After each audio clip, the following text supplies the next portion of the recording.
welcome to video. Pada video kali ini kita akan membahas mekanisme kelainan metabolisme yang terkait dengan Alzheimer, sebuah penyakit neurodegeneratif yang mempengaruhi fungsi otak. Nah, apa sih itu Alzheimer? Alzheimer atau Alzheimer disease merupakan salah satu penyebab dari demensia atau kita mungkin lebih akrab dengan istilah pikun. Penyakit ini ditandai oleh hilangnya daya ingat, kemampuan berpikir, dan kemandirian. Salah satu aspek yang menyebabkan gejala ini adalah kelainan metabolisme di dalam otak. Penyakit Alzheimer menyebabkan kematian neuron-neuron pada berbagai area otak, termasuk hipokampus dan korteks serebral. Penyakit Alzheimer itu sendiri merupakan kerusakan pada otak yang secara bertahap mengganggu fungsi otak. Lalu, apa sih yang sebenarnya terjadi pada otak penderita Alzheimer?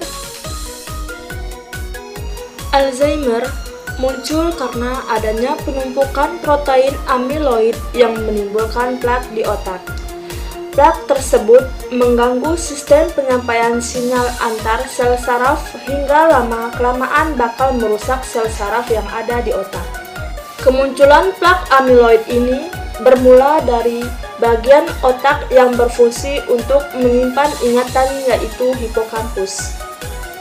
Penumpukan plak di sini akan mengganggu pembentukan memori sehingga menyebabkan lupa ringan, seperti lupa di mana menaruh HP, kunci motor, dan lain sebagainya.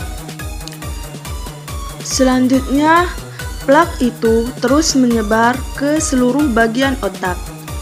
Dia menyerang bagian otak yang mengolah bahasa, sehingga penderitanya sulit menemukan kata yang tepat saat berkomunikasi. Kemudian, dia menyerang otak bagian depan yang bertugas untuk mengolah pemikiran-pemikiran logis. Akibatnya, penderita Alzheimer mulai kehilangan kemampuan untuk memecahkan masalah. Lalu, plak akan menyerang bagian otak tempat di mana emosi diatur. Pada saat itu, penderita mulai tidak bisa mengendalikan emosinya. Lalu, plak akan menyerang bagian otak yang mengatur fungsi indera dan memicu halusinasi bagi penderitanya. Selanjutnya, plak amiloid akan menyerang otak bagian belakang yang dimana ingatan-ingatan berharga disimpan.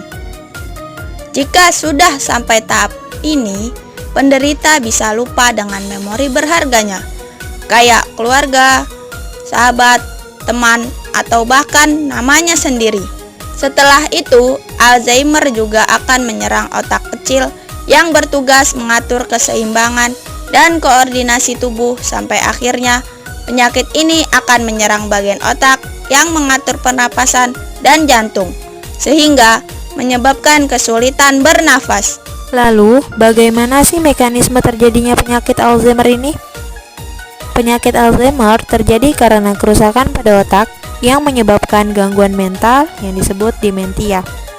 Dalam proses ini, protein bernama tau mengalami perubahan yang menyebabkan struktur abnormal, disebut neurofibrillary tangles atau NFT. Faktor seperti gangguan fosforilasi, ketidakseimbangan enzim, serta faktor genetik dan lingkungan dapat mempengaruhi perubahan pada tau. Pada kondisi orang normal, tau menjaga struktur mikrotubulus dalam sel saraf yang berfungsi membantu mentransportasi nutrisi dan zat penting yang ada di dalam sel saraf. Namun, pada penderita Alzheimer, protein tau mengalami peningkatan yang signifikan dan perubahan bentuk akibat proses hiperfosforilasi. Hal ini membuat protein tau tidak dapat menjalankan fungsinya dengan baik dan mikrotubulus kehilangan kekokohan alaminya.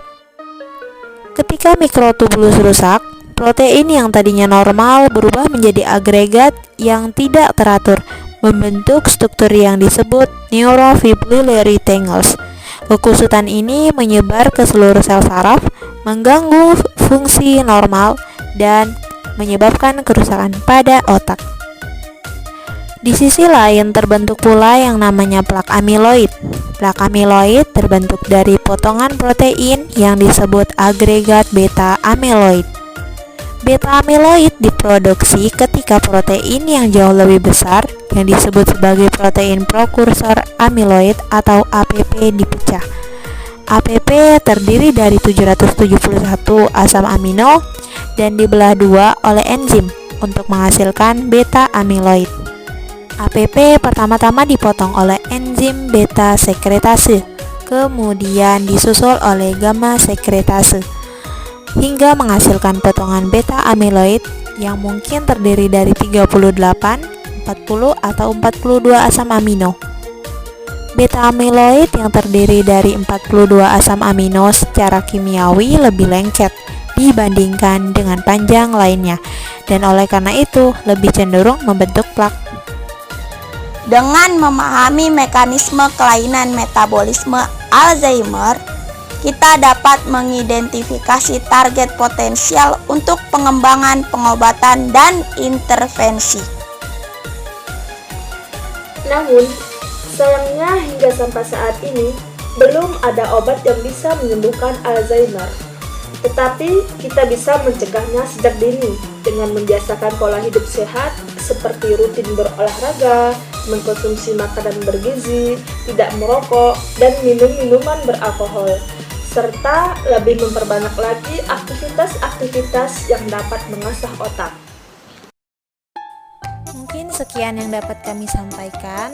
Terima kasih telah menyimak sampai habis dan sampai jumpa. Bye-bye.